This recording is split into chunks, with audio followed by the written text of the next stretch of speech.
The plate had one pancake on it. Just one. And two kids were staring at it like it was a birthday cake. "Dad," the little boy whispered, tugging his father's sleeve. "They haven't eaten." He wasn't talking about himself. He was talking about his baby sister. 3 tables away, a man in a gray suit set down his coffee cup. Slowly, like something had just knocked the air out of him. He knew that voice. He knew that face. 3 years ago, he had signed the papers that ended this man's career.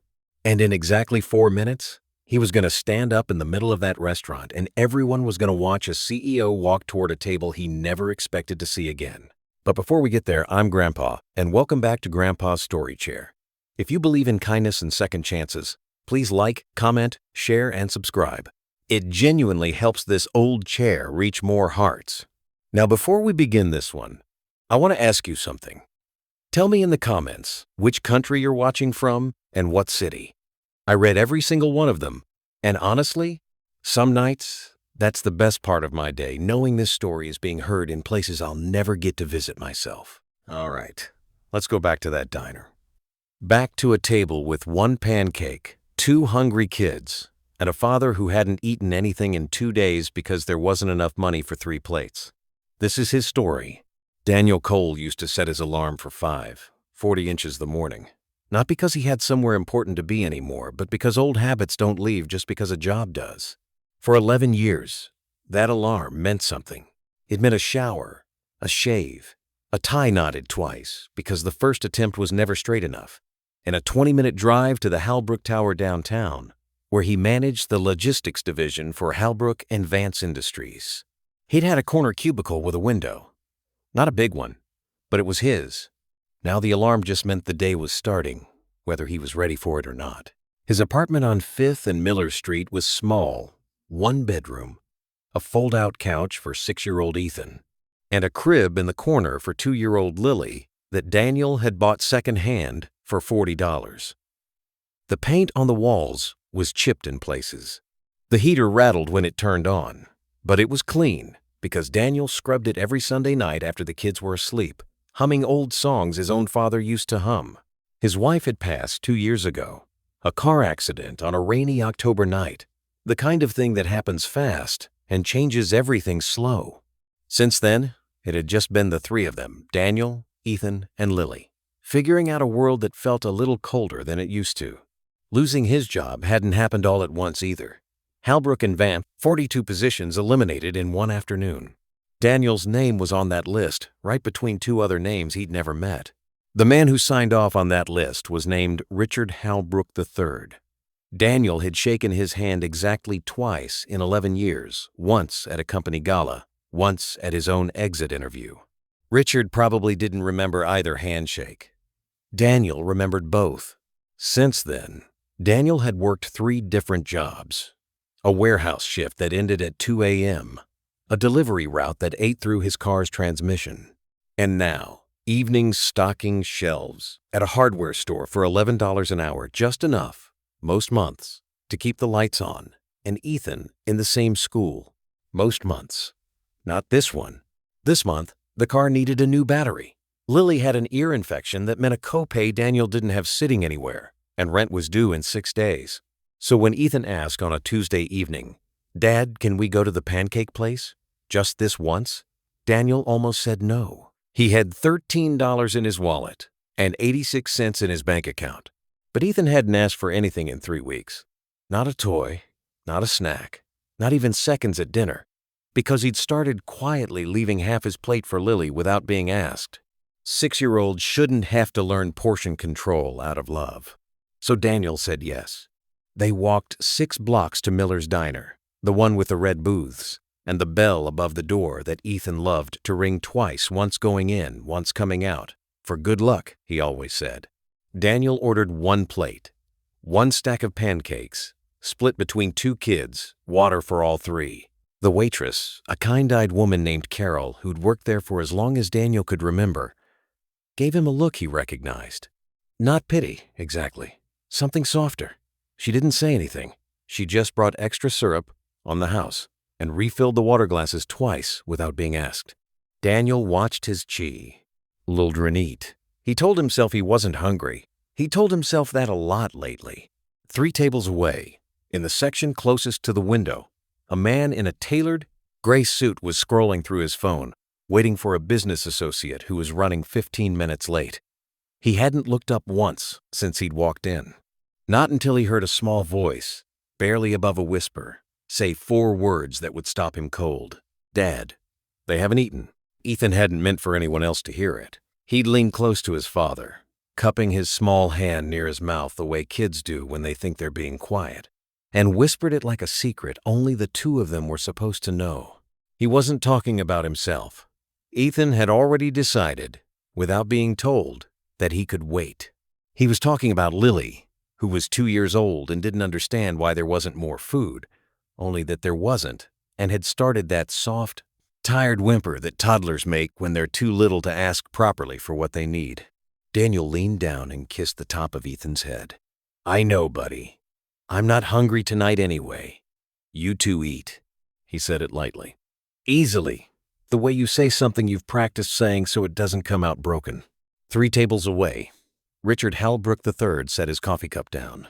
He told himself, at first, that he'd misheard. Diners were loud places, clattering plates, the bell over the door, a radio playing low behind the counter. But something about the cadence of that voice had snagged in his memory like a splinter, and before he could stop himself, he was looking over. It took him 4 full seconds to place the face. The man was thinner than he remembered. There was gray at his temples that hadn't been there before, and a tiredness around his eyes that no amount of sleep would fix. But it was him, Daniel Cole. Richard's stomach dropped in a way it hadn't dropped in a very long time. He remembered the restructuring email. Of course he remembered it. He'd signed it, but he remembered it the way you remember a line item on a spreadsheet, not the way you remember a person. 42 names. Cost savings of $3.1 million annually. A decision made in a boardroom on the 40th floor, discussed for maybe 6 minutes before moving on to the next agenda item. He hadn't thought about Daniel Cole once in 3 years. But Daniel Cole apparently had spent 3 years thinking about how to feed his children on $11 an hour. Richard's business associate, a woman named Patricia from a supply firm in Ohio, was still 15 minutes out. He had time to sit there, time to look away, time to go back to his phone and let this be someone else's Tuesday evening. Instead, he found himself watching. He watched Daniel push his water glass toward Ethan when the boy's was empty. He watched him laugh at something. Lily did a real laugh, not a performed one, the kind of laugh that surprises you out of a hard day. He watched him not eat a single bite off that one plate, not once, not even when Ethan pushed a piece toward him and said, "Here, Dad, you have this one." Daniel just smiled and said he'd eat later. Ethan, 6 years old, believed him, or pretended to. Richard had eaten a $340 steak the night before at a dinner with the Halbrook and Vance board, discussing next quarter's expansion into 3 new markets. He hadn't thought once about where that money came from, or what it had cost, or who had once sat 2 floors below his office solving problems that made expansion like that possible. He thought about it now. There was a version of this evening where Richard finished his coffee, met with Patricia, closed the deal, and drove home without ever saying a word. Nobody would have known. Nobody would have blamed him. It wasn't his job to fix every hard thing that crossed his path. A man in his position saw hardship every day and had long ago built the emotional calluses required to keep functioning through it. But something about Ethan's whisper kept replaying. They haven't eaten. Not, "I'm hungry." Not a complaint. A 6-year-old, quietly, protectively, trying to make sure his baby sister was okay while his own father sat there, visibly starving himself so his kids wouldn't have to. Richard thought of his own son, 19 now, at Stanford, who had never once in his life gone a single meal without eating, who complained about dining hall food being repetitive. He thought about the 6 minutes it had taken to approve that layoff list. His phone buzzed. Patricia, texting that she was 2 minutes away. Richard looked down at the screen, then back up at the table by the window at Daniel Cole, wiping syrup off his daughter's chin with a napkin, smiling like a man with nothing wrong in the world at all. Richard Halbrook III had built a career on reading rooms, on knowing exactly when to speak and when silence served him better. Every instinct in him, the corporate instinct, the "this isn't my problem" instinct, The instinct that had carried him comfortably through 11 years of restructurings and layoffs and quarterly cuts told him to look away and let Patricia sit down when she arrived. But another instinct, older and quieter, one he hadn't listened to in longer than he cared to admit, told him something else entirely. He set down his napkin. He pushed back his chair slowly, the legs scraping softly against the tile floor, and stood. Carol, refilling water glasses 2 tables away, glanced up and paused mid-pour, sensing the way waitresses at diners like this one always seem to, that something was about to happen. Daniel didn't notice at first. He was busy tucking a napkin into Lily's collar, laughing softly as she batted it away. Richard took one step toward their table, then another, and Ethan, small, watchful Ethan, who had spent the last 10 minutes protecting his sister's portion with the fierce, quiet loyalty only children seem capable of, looked up first. "Dad," he said, tugging Daniel's sleeve again. "That man is looking at us." Daniel looked up. For a moment, his mind refused to process what his eyes were telling him. The gray suit. The face he'd shaken hands with exactly twice in 11 years. The man whose signature he'd seen it later, on a copy of the termination letter, sat directly beneath the words, "effective immediately." "Mr. Halbrook," Daniel said, and his voice came out flatter than he meant it to. Not angry, just tired. 3 years of tired, compressed into 2 words. "Daniel." Richard's voice wasn't what Daniel expected either. There was no boardroom polish in it. It sounded almost unsure of itself. A tone Daniel had never once heard from him in 11 years of quarterly meetings. An awkward silence stretched between them. Carol had stopped pouring water entirely now, standing a few feet away, unsure whether to intervene or disappear. "I didn't expect to see you here," Richard said. "Didn't expect to be seen," Daniel replied. It wasn't meant as an insult. It was just true. Ethan looked between the 2 men, sensing tension he didn't understand, and instinctively moved his small body slightly in front of his sister's high chair, a 6-year-old's version of protection. Richard noticed that too. It landed somewhere. It hadn't landed in years. "Can I sit?" Richard asked. Daniel hesitated. Every part of the last 3 years, the warehouse shifts, the delivery route that killed his transmission, the $11 an hour stocking job, the nights he went to bed on an empty stomach so his kids wouldn't have to, every part of it rose up in him at once. He could have said no. He would have been within every right to say no. But Ethan tugged his sleeve one more time, whispering, not to Daniel this time, but simply out loud in the confused, matter-of-fact way children speak. "Is he your friend, Dad?" Daniel exhaled. "He used to be my boss." "Oh." Ethan considered this with total sincerity. "Is he nice?" Richard, standing there, heard that question land like a verdict. Is he nice? Not, is he rich? Not, is he important?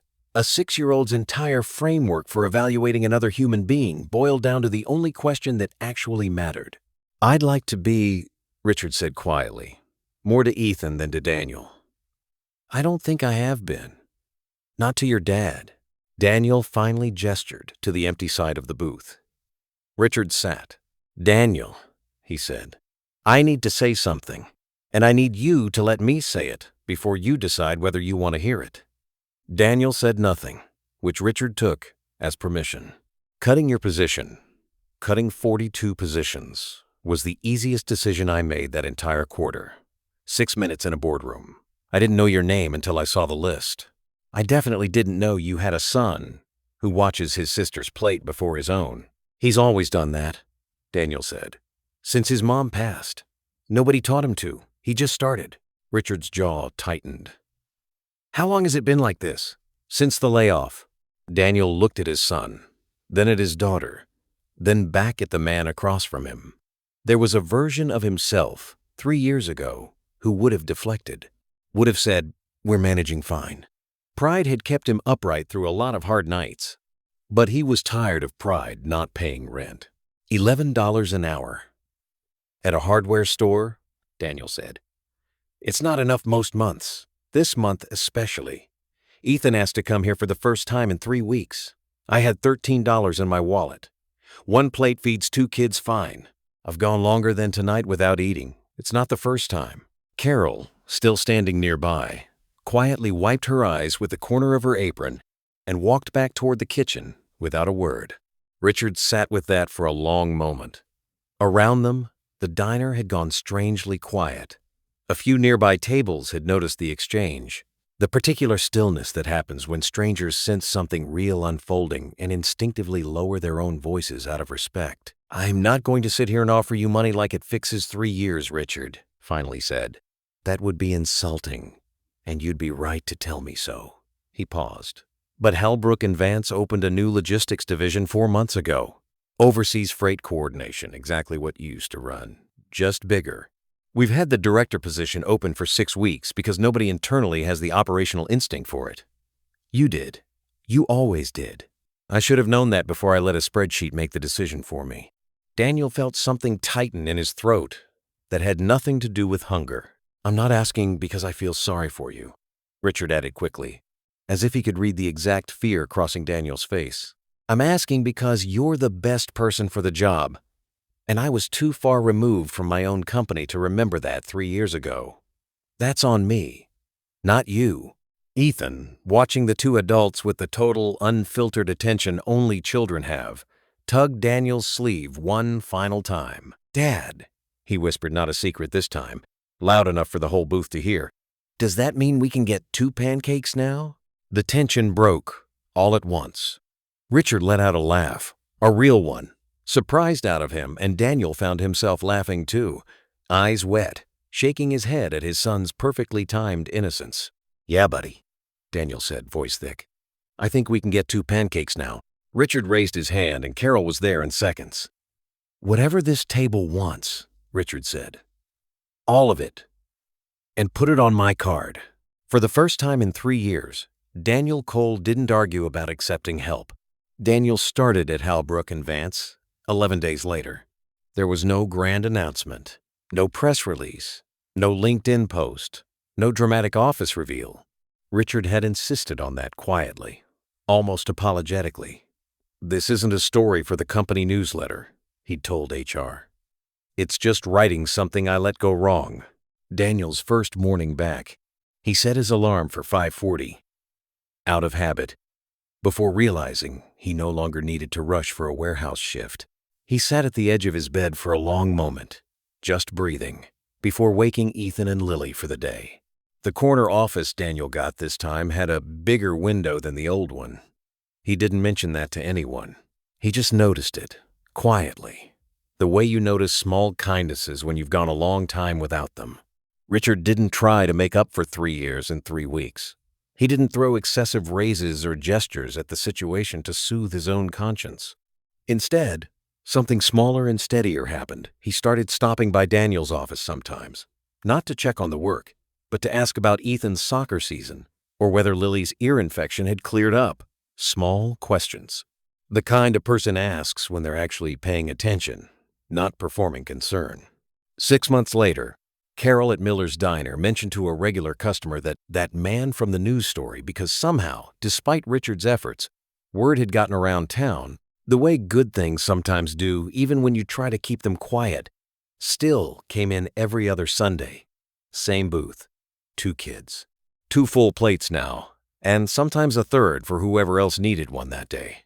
Because Daniel had quietly started picking up the tab for other families in that diner who looked a little too tired, a little too careful with their orders. He never made it a show. He just did it, the same way his son had learned, without being taught, to watch out for the people around him. Ethan still rang the bell above the door twice, once going in, once coming out. "For good luck," he always said. Some nights, Daniel would sit at his kitchen table after the kids were asleep and think about how close that Tuesday evening had come to being just another quiet, hungry night. How Richard could have looked at his phone instead of looking up. How pride could have kept Daniel's mouth shut instead of answering honestly. How one whispered sentence from a 6-year-old they haven't eaten had somehow found its way to exactly the one person who could do something about it. He didn't believe it was luck, exactly. He believed it was something closer to timing, meeting, willingness, the kind of moment that happens more often than we realize, except most of the time, people look away instead of standing up. That's the part of this story I keep coming back to, if I'm honest with you. It wasn't really about the job. It wasn't about the $1.2 million division Daniel eventually helped grow, or the corner office, or even the money that finally let him stop skipping meals. It was about a man choosing, for 6 seconds in a crowded diner, to stop being comfortable and start being decent. Richard didn't have to stand up that night. Nobody would have known if he hadn't. That's what made it matter. Kindness, real kindness, rarely announces itself. It usually looks like standing up from a table you didn't have to leave. If this story touched your heart, please leave a like and share it with someone who still believes kindness matters. And before you go, I'd love to know, has a small act of kindness ever changed the direction of your life or someone you love? Comment below and tell me about it. Kindness still exists if you believe even one good act can change someone's life. This is Grandpa signing off from the story chair. I'll see you in the next one.